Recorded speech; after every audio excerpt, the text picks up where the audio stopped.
జ్ఞానవంతురాలు తన ఇల్లు కట్టును, మూఢురాలు తన చేతులతో తన ఇల్లు ఊడబెరుకును.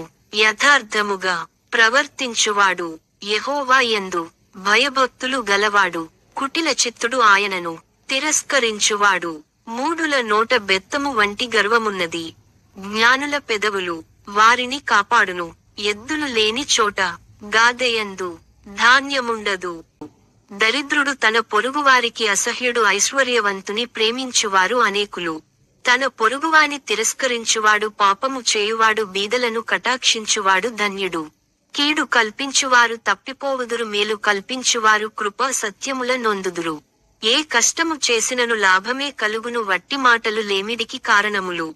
జ్ఞానుల ఐశ్వర్యము వారికి భూషణము, బుద్ధిహీనుల మూఢత్వము మూఢత్వమే. యెహోవా యందు భయభక్తులు కలిగియుండుట జీవపు ఊట, అది మరణ పాశములలో నుండి